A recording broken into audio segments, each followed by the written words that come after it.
আসসালামু আলাইকুম রহমতুল্লাহি ওয়া বারাকাতুহু। ভাই তোমাদের আমরা সকলে ভালো আলহামদুলিল্লাহ। একটা জিনিস কি, নামাজ আমরা ওয়াজ শুনি, বয়ান শুনি, বিভিন্ন জায়গায় যাই, বিভিন্ন কিতাব পড়ি। এমনকি সব জায়গায় কি বলা আছে, নামাজ, রোজা, হজ, যাকাত। আমাদের ইসলামের সর্বপ্রথম খুঁটি হচ্ছে নামাজ। নামাজ ছাড়া আমাদের কোনো বিকল্প নাই। আহ, এখন নামাজের জন্য যেটা সর্বপ্রথম প্রয়োজন ওটা হচ্ছে অজু। মিফতাহুল জান্নাতি সলাহ, নামাজ বেহেশতের চাবি।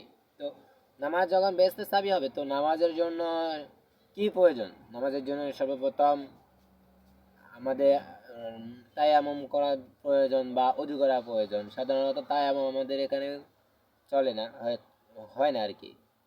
অজুই আমাদের এখানে বেশি হয়, কারণ আমাদের আমাদের এখানে পানি আছে, এ কারণে। বিষয় হচ্ছে, অজু যখন করি, আমাদের নামাজ তো সবাই পড়ি না, যখন এক উক্ত বা দুই উক্ত পড়ি ওই সময়। আর বলা হয়েছে কি, নামাজ ভালো খারাপ মন্দ বিভিন্ন জেনা ব্যভিচার থেকে নামাজ আমাদেরকে বিরত রাখে।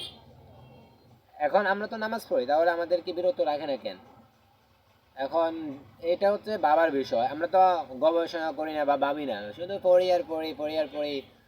যেভাবে চলতে আছে চলি আর কি। এভাবে কতদিন চলবে ভাই?